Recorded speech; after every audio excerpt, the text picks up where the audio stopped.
One of my last meetings in my last year at MOPS, which is Mothers of Preschoolers. I sat juggling my 5-year-old daughter's crying fit over not being included in a game, while fumbling to find and fix my 1-year-old daughter's Velcro hair ribbons, when a mother leaned over and whispered, "Aren't boys so much easier than girls?" It was at that exact moment I realized I'd forgotten my son.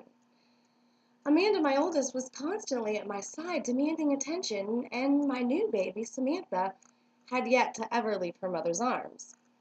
My 3-year-old son, Brandon, had somewhere along the way become independently self-sufficient. With Samantha in my arms and Amanda clinging to my shirt behind me, I rushed to the room for 3 and 4-year-olds to find my son standing in the doorway, patiently waiting for me with a smile on his face as he explained to the daycare worker how it was he made his special artwork.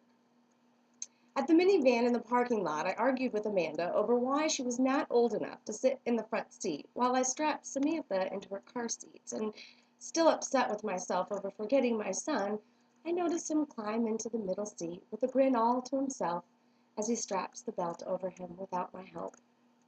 And I wonder if it's not that boys are easier, but more adaptable. My only son, and the middle child between 2 sisters, had early on settled into a routine of finding his own world inside the chaos. He was my "yes, mommy" little boy, who cried so little in infancy that I couldn't remember him ever having cried at all. While Amanda ran at me always with, "Look at me, look what I can do," Brandon was the child I had to approach with, "What is that you're doing?" I knew my eldest daughter's quirks, and the child, most time went to her when I wasn't feeding or changing or taking care of the baby. I had no idea who my little boy really was, other than he was a good little boy.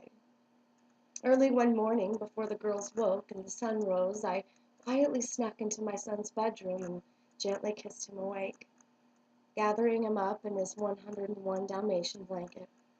I told him I was going to tell him a secret that no one else could know.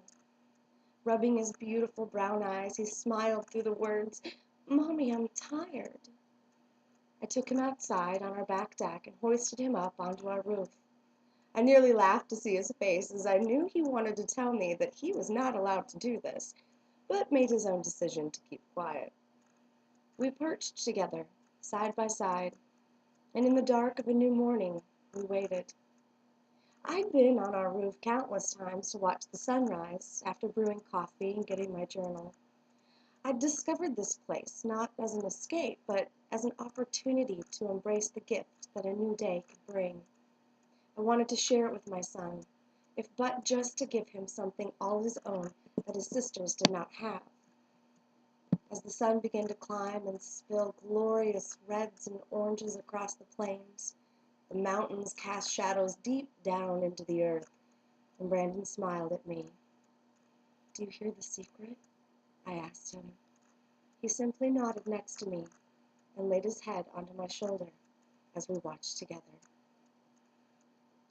To hear the rest of the story and to finish the ending, please visit www.ravensinkwell.wordpress.com.